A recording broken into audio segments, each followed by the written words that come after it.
at a time that I do not know, and the society will be approaching Pope Leo and saying, Your Holiness, will you give us permission to consecrate bishops for tradition, because we acknowledge him as holding that office. In short, it seems rash, imprudent, and prideful to make this judgment, the Sedevacantists do, to say, I know with certainty that the Pope is not the Pope. Besides this, this position is spiritually dangerous.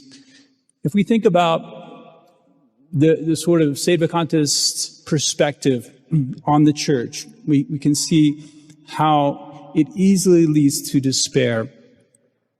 If there has been no pope since 1958, and all the rights and decisions of the pope since that time have been invalid, then quite simply, all the sacraments have been invalid. All the sacraments except for like baptism and maybe marriage are invalid. So then there's no confessions, no real masses, and especially no popes, no bishops, no priests.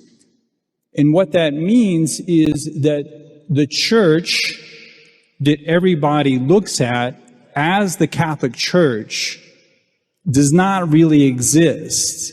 It's fake. It's just an illusion. They're not really priests, they're not really bishops, they're not really popes. That's not the Catholic Church. So, in other words, the Catholic Church as we know it is no longer visible. It only exists in the few traditionalist chapels around the world where you have priests who are ordained in the old rite.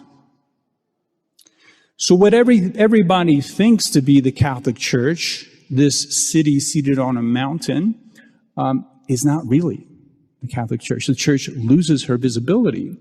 And it's easy for us to conclude if that is truly the case, then the Church has failed.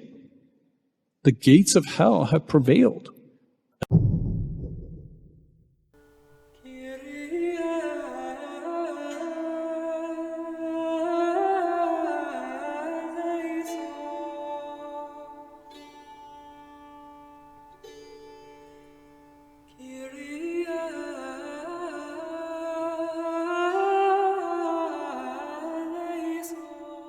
Teodoro Boggio for $20.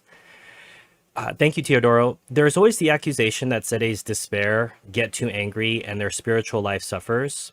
There is a group called Trad Recovery that helps bring people back to the Novus Ordo. How can this be answered? Well, first of all, I never despair. All right. And you've seen a lot. I've seen a lot in 50 years, more than, since I started resisting this in 1964. All right. So I have never despaired. At the ripe age of 14. No, this is a test of belief in the church as a divine institution. There were various heresies in the ancient times concerning the divinity of Christ. There was a heresy in the Middle Ages concerning the Holy Eucharist, that it was not the true body and blood of Christ.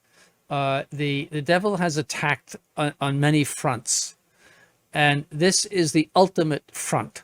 This is the last hurrah, you might say, for the devil. And it is a test. St. Thomas says when we say, I believe in one holy Catholic and Apostolic Church, in the Creed, he's saying implicitly what we're saying, that I believe in the Holy Ghost assisting the one holy Catholic and Apostolic Church, that the object of our faith is actually the Holy Ghost as he is assisting.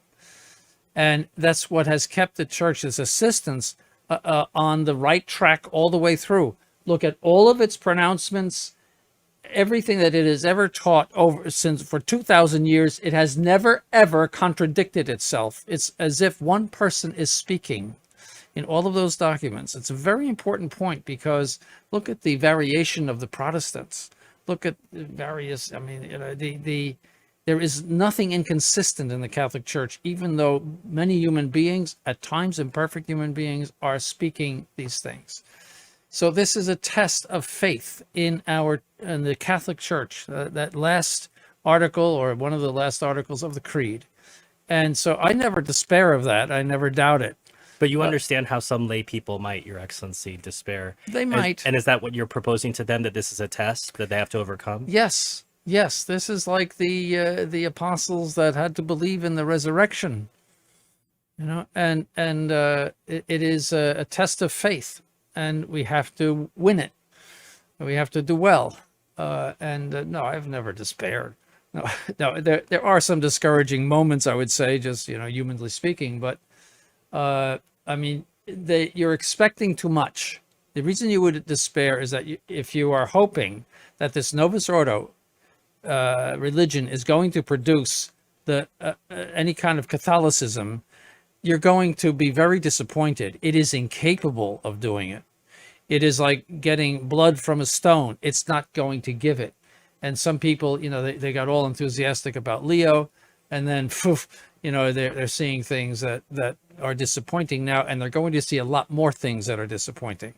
He is a through and through modernist, and that's all he knows is modernism. He never knew Catholicism, and so that would be cause of despair if you're hoping for something. You say, I'm not hoping for anything except an intervention of God's grace to draw people back to where they should be.